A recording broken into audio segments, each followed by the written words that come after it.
बंगाल में तो हम 33% हैं, मगर हिंदुस्तान में भी हम सिर्फ 17% है और हमें माइनॉरिटी कम्युनिटी कहा जाता है। मगर हम अपने आप को माइनॉरिटी नहीं सोचते हैं।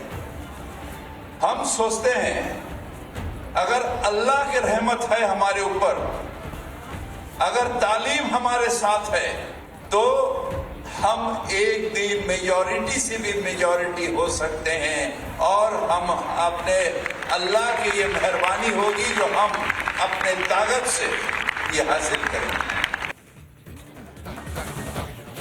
আমাদের সঙ্গে এই মুহূর্তে টেলিফোনে রয়েছেন বিজেপি বিধায়ক শঙ্কর ঘোষ। শঙ্কর বাবু, আমরা পরিষ্কার শুনিয়েছি যে কি বলেছেন ফিরহাদ হাকিম। ফিরহাদ হাকিম পরিষ্কার বলেছেন যে সংখ্যা লঘুদের সংখ্যা গুরু হয়ে উঠতে হবে। সাফ সাফ বার্তা। আজ ভোল বদল করলেন আর 180 ডিগ্রি ঘুরে গেলেন তিনি। ভয় পেয়েছেন ফিরহাদ হাকিম? ভয় তো পেয়েছেন এবং তার থেকে আমি ব্যক্তিগতভাবে মনে করি এর পেছনে একটা তৃণমূল কংগ্রেসের, বিশেষ করে মমতা ব্যানার্জির একটা পরিকল্পিত চক্রান্ত রয়েছে।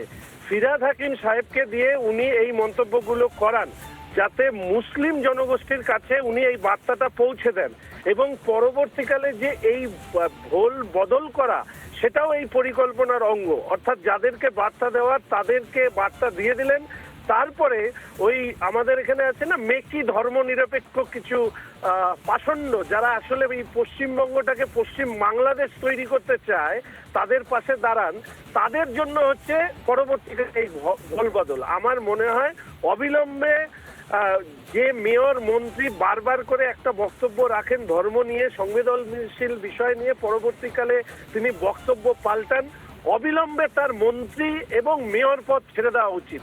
এই ধরনের নাটক একজন কলকাতার নাগরিক করবেন আর সারা পশ্চিমবঙ্গে তাই নিয়ে আলোচনা হবে বারবার করে, এটা চলতে দেওয়া যায় না।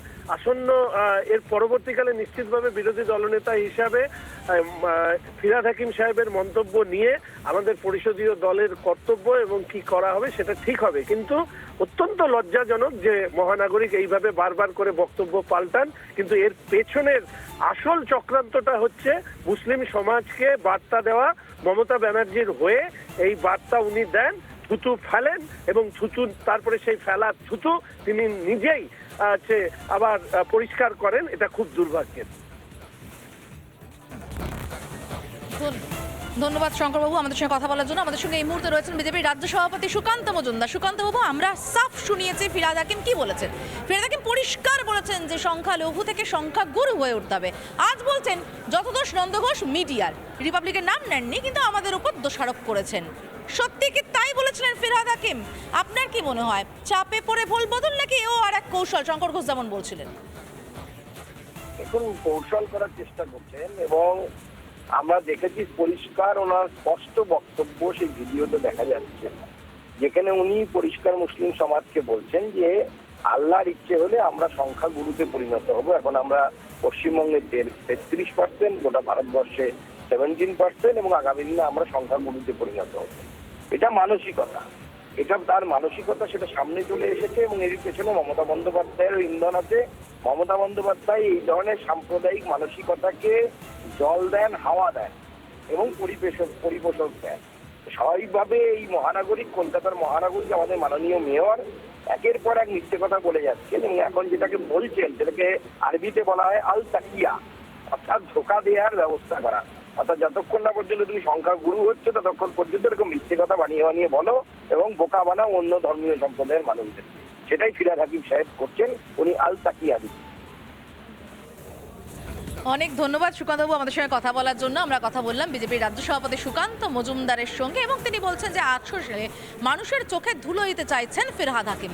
নানা ধরনের কন্টেন্ট দেখার জন্য লাইক করুন, শেয়ার করুন আমাদের ফেসবুক পেজ, সাবস্ক্রাইব করুন আমাদের ইউটিউব চ্যানেল। পাশাপাশি অন্যান্য ব্রেকিং নিউজের জন্য অবশ্যই চোখ রাখুন রিপাবলিক বাংলায়।